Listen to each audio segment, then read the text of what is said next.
Hello साथियों, स्वागत है आपके अपने प्यारे यूट्यूब चैनल टेक ट्यूब में। जैसा कि आप जानते हैं, पॉलिटेक्निक एंट्रेंस एग्जाम की जो है डेट रिलीज कर दी गई है और अब एडमिट कार्ड भी निकलने लगे हैं। ठीक है, तो इस ऐसे में जो के ग्रुप के लिए है प्रीवियस ईयर प्रैक्टिस सेट बहुत ज़रूरी है, जिसमें हम विगत वर्षों के पूछे गए प्रश्नों का संग्रह लेकर आए हैं। के2 के लिए आज इलेक्ट्रिकल वालों के लिए विद्युत का मूल बेसिक से यहाँ पे स्टार्ट करेंगे। पहले क्वेश्चन से हर एक चैप्टर से 5 क्वेश्चन लिए हैं।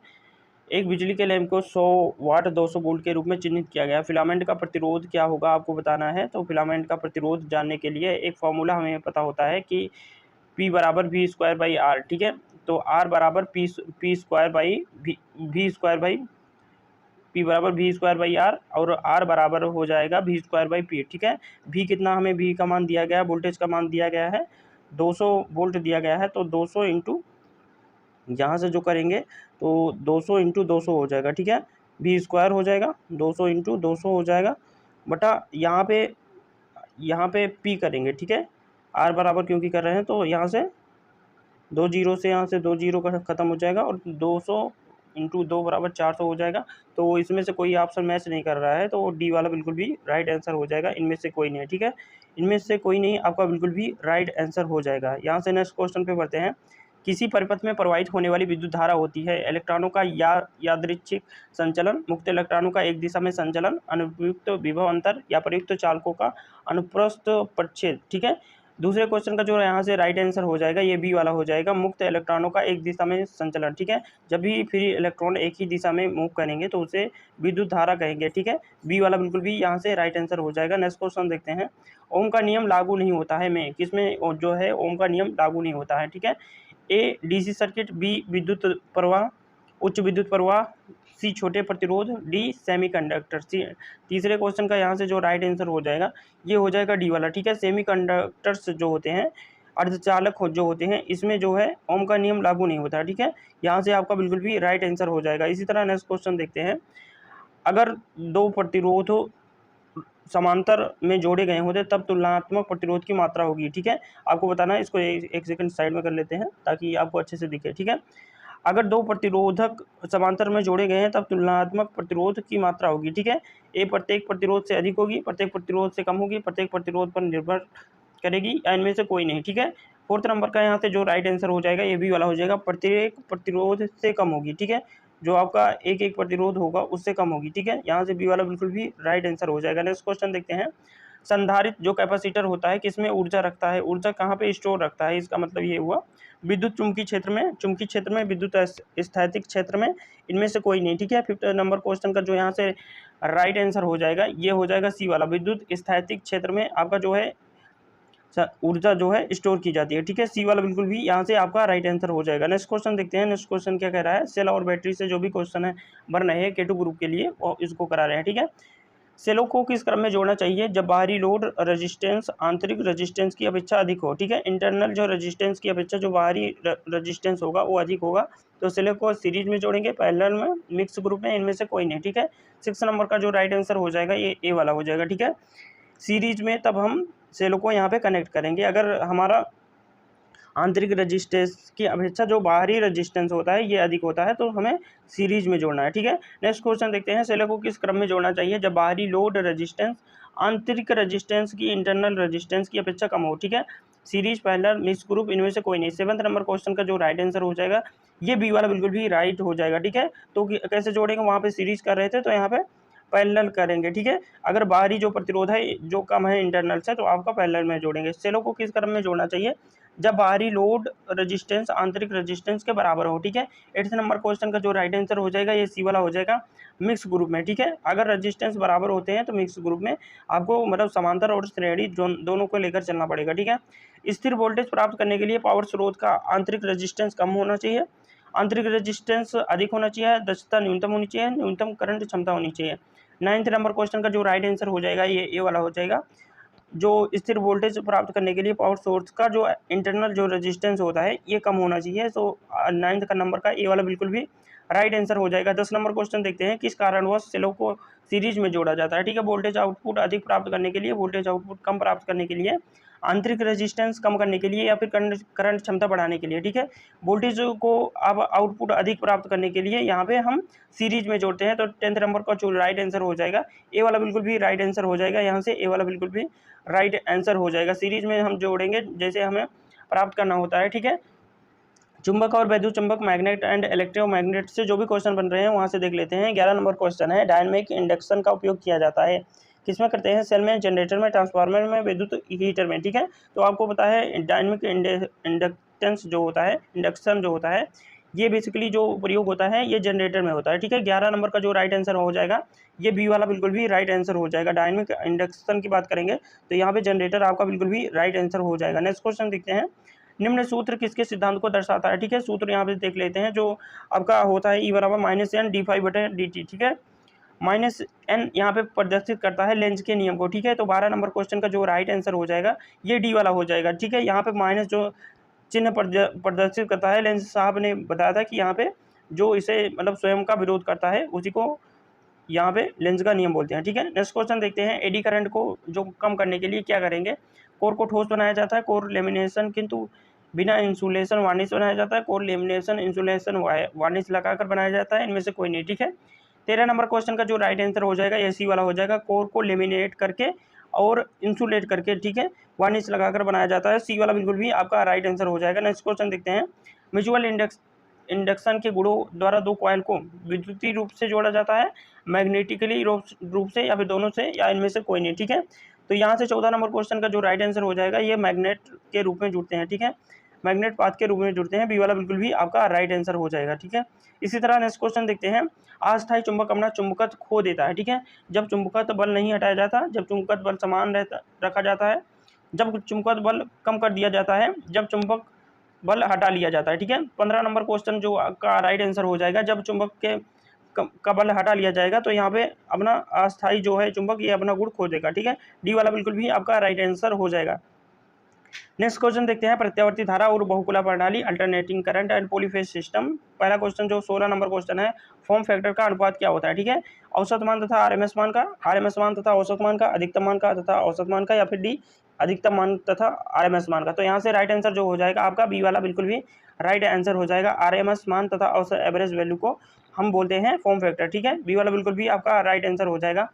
नेक्स्ट क्वेश्चन देखते हैं, नेक्स्ट क्वेश्चन क्या कह रहा है, 17 नंबर क्वेश्चन है, एक आदर्श धारा स्रोत में होना चाहिए। ठीक है, शून्य आंतरिक प्रतिरोध, अनंत आंतरिक प्रतिरोध, ईएमएफ का विशाल मान, या इनमें से कोई नहीं। ठीक है, 17 नंबर क्वेश्चन का जो राइट आंसर हो जाएगा, अनंत जो आंतरिक प्रतिरोध होता है, इंटरनल रेजिस्टेंस होगा, तो आपका बिल्कुल भी राइट आंसर हो जाएगा, बी वाला बिल्कुल भी राइट आंसर हो जाएगा। नेक्स्ट क्वेश्चन देखते हैं, उच्च आवृत्ति पर प्रेरक प्रतिघात का मान बढ़ जाता है, घट जाता है, वैसा ही रहता है, या फिर वोल्टता पर निर्भर करता है। 18 नंबर क्वेश्चन का यहाँ से जो राइट आंसर हो जाएगा ये ए वाला हो जाएगा, बढ़ जाता है। ठीक है, उच्च आवृत्ति पर प्रेरक प्रतिघात का मान जो है ये इंक्रीज कर जाता है, बढ़ जाता है। ठीक है, ये वाला बिल्कुल भी आपका राइट आंसर हो जाएगा। इसी तरह नेक्स्ट क्वेश्चन देखते हैं, एक आदर्श धारा स्रोत का है शून्य। ठीक है, आंतरिक चालकता, आंतरिक प्रतिरोध, शून्य भार पर बोलता या उर्मिका। ठीक है, 19 नंबर क्वेश्चन का जो राइट आंसर हो जाएगा ये ए वाला हो जाएगा। आंतरिक जो चालकता होती है एक आदर्श धारा स्रोत की, ये क्या होती है? शून्य होती है। ठीक है, ए वाला बिल्कुल भी आपका राइट आंसर हो जाएगा। ठीक है, क्योंकि यहाँ पे जब बोल्टता जो यहाँ से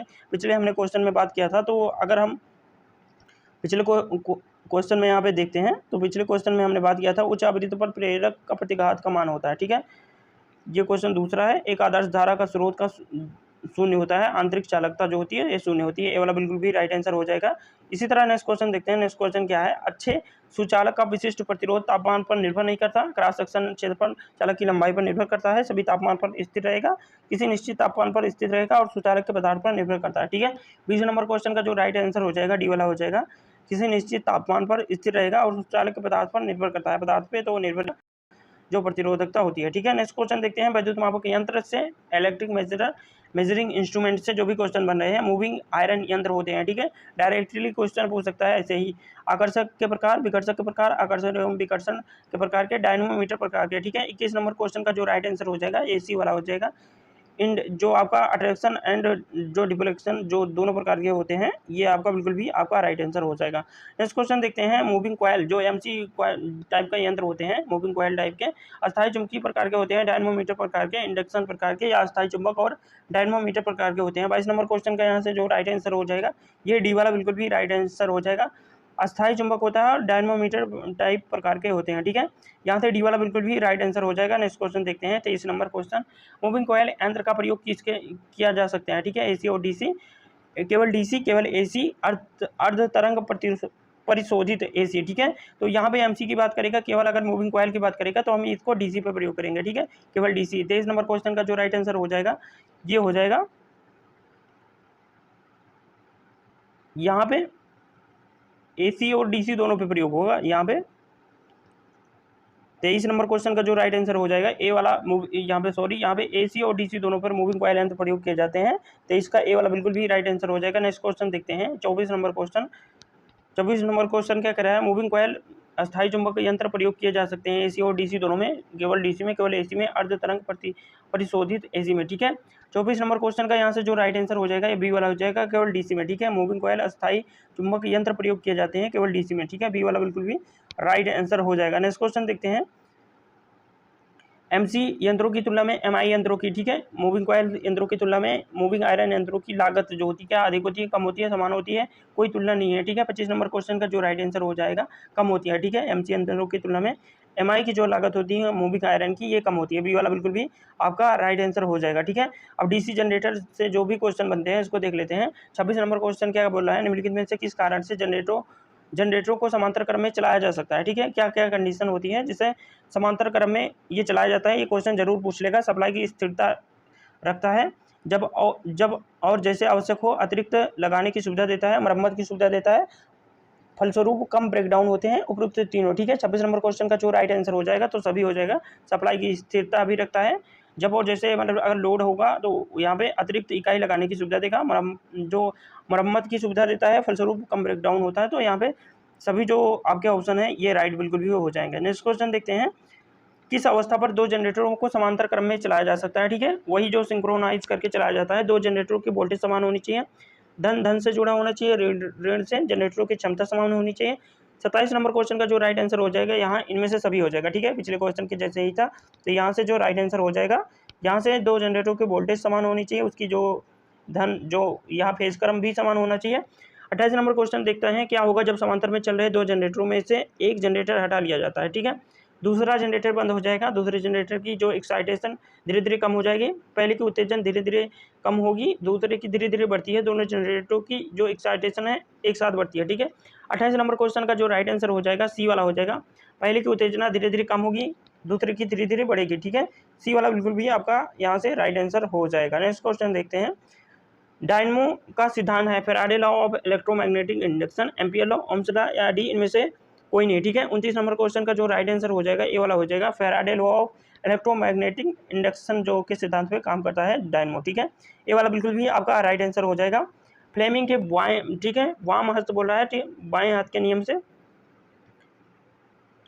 का नियम का प्रयोग मोटर पर, जनरेटर पर, ट्रांसफार्मर पर, इनमें से कोई नहीं, ठीक है। 30 नंबर क्वेश्चन का जो राइट आंसर हो जाएगा, ए वाला हो जाएगा, मोटर पर, ठीक है। दाएं हाथ यहाँ पे होगा, तो यहाँ पे जो है यहाँ पे बाम हस्त बोल रहा है, तो ठीक है, इंग्लिश में बाएं हाथ है, ठीक है, लेफ्ट हाथ से। तो यहाँ पे मोटर को जब भी हम यहाँ पे प्रेस करेंगे मोटर की स्विच को, तो यहाँ पे हम क्या करेंगे, बाएं हाथ से क्लिक करेंगे, इस प्रकार इसको याद रख सकते हैं। फ्लेमिंग के बाएं हाथ के नियम से वाम हस्त नियम जो यूज होता है मोटर पर होता है, ठीक है। 30 का जो आपका राइट आंसर हो जाएगा। और वहीं जनरेटर जो ज़्यादातर यूज करते हैं, ठीक है, दाएं हाथ के, उससे जैसे हम जनरेटर में आप हैंडलिंग करेंगे तो दाएं हाथ से करेंगे, तो इस प्रकार जो जनरेटर हो जाएगा ये दाएं हाथ से, और जो मोटर हो जाएगा, ये जो मोटर क्योंकि ऑन करेंगे इलेक्ट्रिक रूप से, तो हम बटन दबाएंगे तो आसानी से बाएं हाथ से भी दबा सकते हैं, ठीक है। इस प्रकार आप याद रख सकते हैं बहुत अच्छे से, ठीक है। यहाँ से जो राइट आंसर हो जाएगा, ए वाला बिल्कुल भी राइट आंसर हो जाएगा, ठीक है। यहाँ से ये ट्रिक जो बताई गई है काफ़ी इंपॉर्टेंट है याद रखने के लिए। डीसी मोटर की बात कर लेते हैं। 31 नंबर, कोई मोटर डीसी मोटर है, यह मीटर के किस भाग को, मतलब मोटर के किस भाग को देखकर पता किया जा सकता है, ठीक है।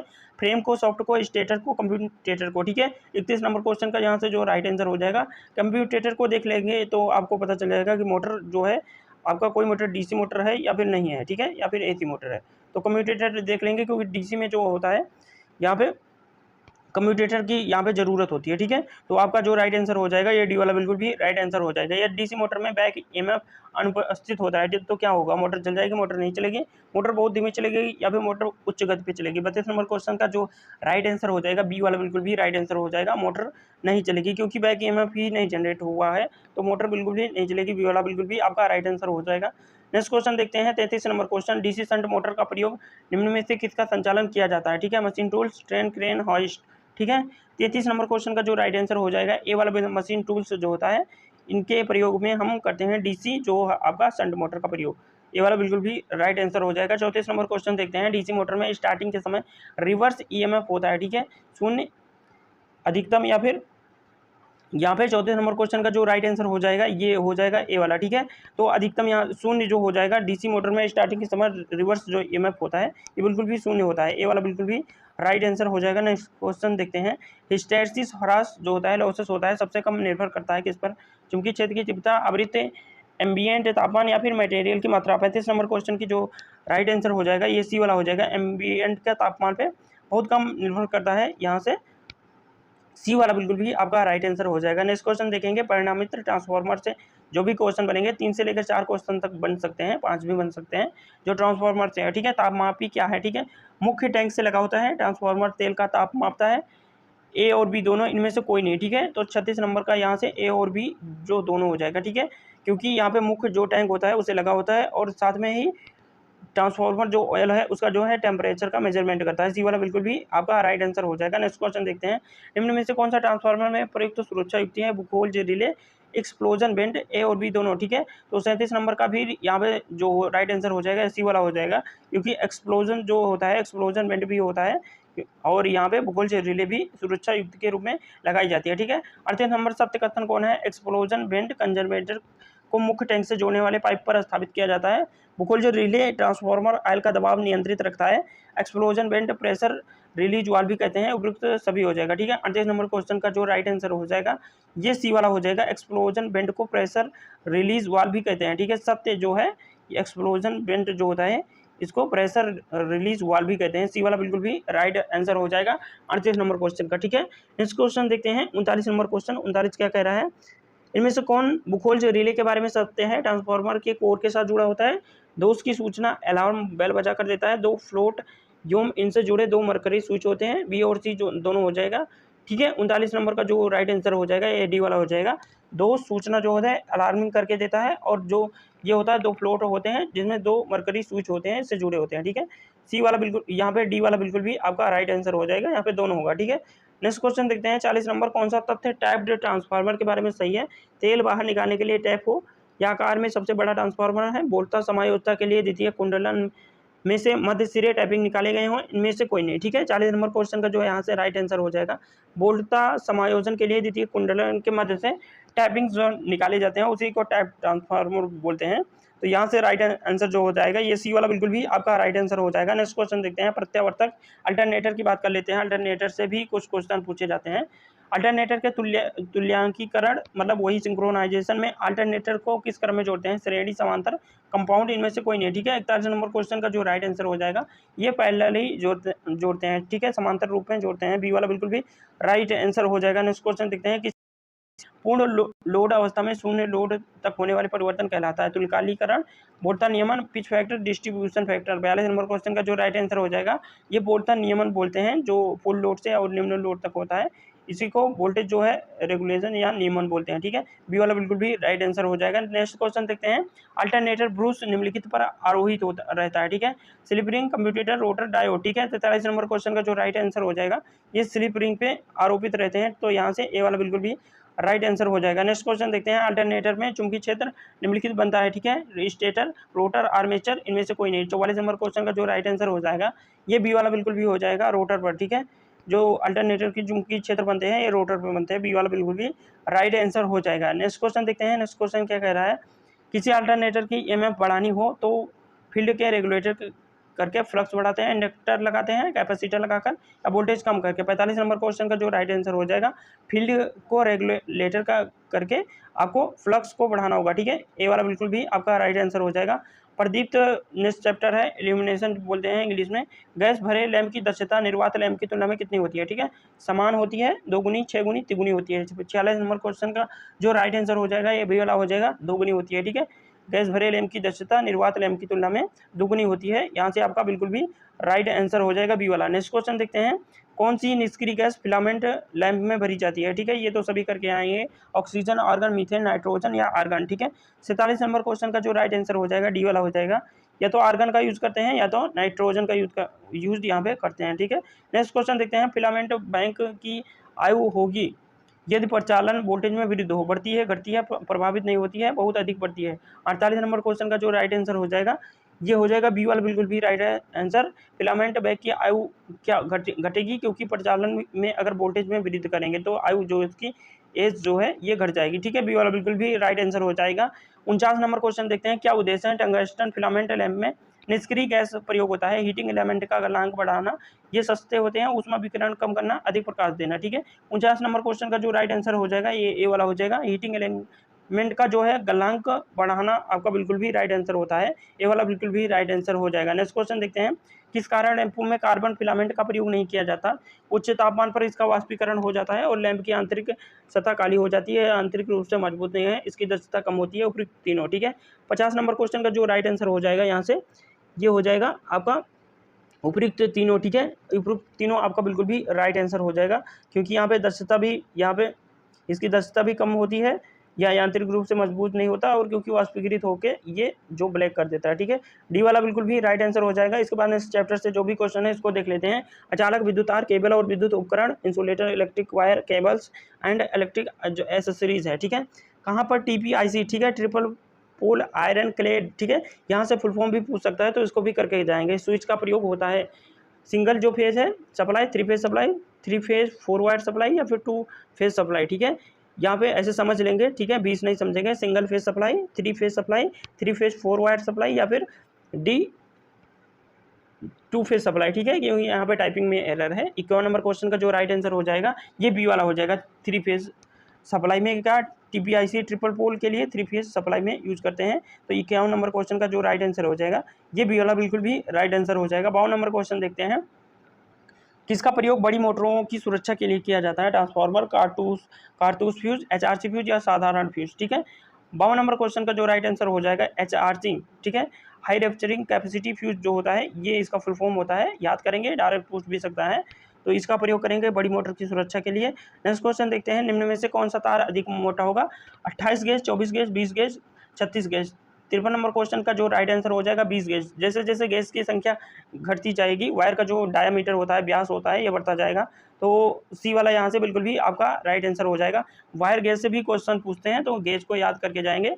ठीक है, वायर गेज कैसे होता है, वायर का गेज का काम क्या होता है, ये आपको करके जाना है। किसी कारण के केबलों की ऊष्मा की उत्पन्न होती है? ठीक है, धात्विक आवरण और कवचों में हानियां, केवल विद्युत रोधन में प्रावैद्युतिक हानियां, चालक में तांबे की हानियां या फिर डी ये सभी। 54 नंबर क्वेश्चन का जो राइट आंसर हो जाएगा तो सभी जो हानियां होती हैं ये हो जाएगी। ठीक है, डी वाला बिल्कुल भी राइट आंसर हो जाएगा। PVC मतलब क्या होता है, आपका फुल फॉर्म डायरेक्ट पूछ सकता है।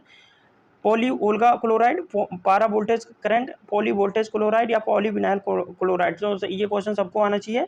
यहाँ से डी वाला बिल्कुल भी 55 का डी वाला बिल्कुल भी राइट आंसर हो जाएगा। पॉली विनाइल आपका क्लोराइड आपका बिल्कुल भी राइट आंसर हो जाएगा। ठीक है, आपको कमेंट बॉक्स में करके बताना है MCB का फुल फॉर्म क्या होता है, बहुत इजी क्वेश्चन है। और क्योंकि आप एक्टिव हैं या कि नहीं, यहाँ पे क्लास को सीरियसली ले रहे हैं कि नहीं, इसके लिए MCB का जो फुल फॉर्म है आपको कमेंट बॉक्स में कर देना है।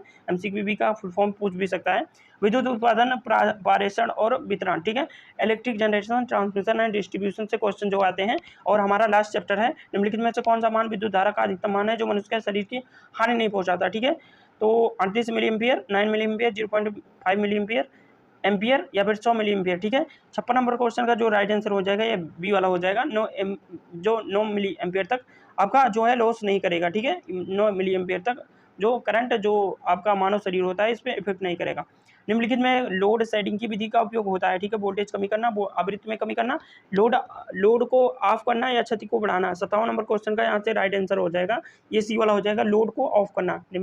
लोड शेडिंग विधि का प्रयोग करके लोड को ऑफ करना। ठीक है, सी वाला बिल्कुल भी यहाँ से आपका राइट आंसर हो जाएगा। सी वाला बिल्कुल भी, एक सेकेंड, सी वाला बिल्कुल भी आपका राइट आंसर हो जाएगा। नेक्स्ट क्वेश्चन देखते हैं, निम्न में से कौन सी प्रणाली भारत में ट्रांसमिशन किया जाता है? 3 phase 2 wire, 3 phase 3 wire, 3 phase 4 wire या फिर इनमें से कोई नहीं। ठीक है, 58 नंबर क्वेश्चन का जो राइट आंसर हो जाएगा बी वाला हो जाएगा, क्योंकि हमें ट्रांसमिट करना है तो हम 3 फेज कैसे करेंगे। ठीक है, 3 फेज 3 वायर से करेंगे। तो यहाँ से जो राइट आंसर हो जाएगा 58 नंबर का जो राइट आंसर हो जाएगा ये बी वाला बिल्कुल भी राइट आंसर हो जाएगा। वायर्स की यहाँ पे बचत होगी, बाद में हम उसको 3 फेज 4 वायर में कन्वर्ट कर सकते हैं ट्रांसफार्मर के माध्यम से। ठीक है, बी वाला राइट आंसर हो जाएगा। निम्न में से कौन सा क्वेश्चन सत्य है आपको बताना है? एसी ट्रांसमिशन डीसी ट्रांसमिशन की अधिक उत्तम है, अधिक पावर ट्रांसमिशन के लिए ट्रांसमिशन वोल्टेज अधिक होना उपयुक्त है, अधिक पावर ट्रांसमिशन के लिए ट्रांसमिशन वोल्टेज कम होना चाहिए, या फिर उपयुक्त सभी कथन सत्य है। ठीक है, 59 नंबर का क्वेश्चन का जो यहाँ से राइट आंसर हो जाएगा ये बी वाला हो जाएगा। अधिक पावर ट्रांसमिशन के लिए ट्रांसमिशन वोल्टेज अधिक होना चाहिए। ठीक है, क्योंकि देखिए जब ट्रांसमिट हो रही हो तो यहाँ पे लाइट का जो वोल्टेज होता है मैक्सिमम रखा जाता है, जो 66 केवी और 132 केवी। यहाँ पे जितने ज़्यादा वोल्टेज को रखेंगे, क्योंकि अगर हम करंट ज़्यादा कर देंगे तो आई स्क्वायर आर के आर टी के वजह से लॉसेज बढ़ जाएगा और यहाँ से ऊष्मा बहुत ज़्यादा निकलेगी और जो है हमारा जो है लॉस बढ़ जाएगा। ठीक है, इसलिए यहाँ जो राइट आंसर हो जाएगा बी वाला हो जाएगा। वोल्टेज को हम इंक्रीज करके ट्रांसमिट करेंगे सप्लाई को। ठीक है, नेक्स्ट क्वेश्चन देखते हैं और हमारा लास्ट क्वेश्चन है, पावर ट्रांसमिशन को वोल्टता क्या होनी चाहिए अगर मितव्यता ध्यान में रखा जाए? तो वही क्वेश्चन है।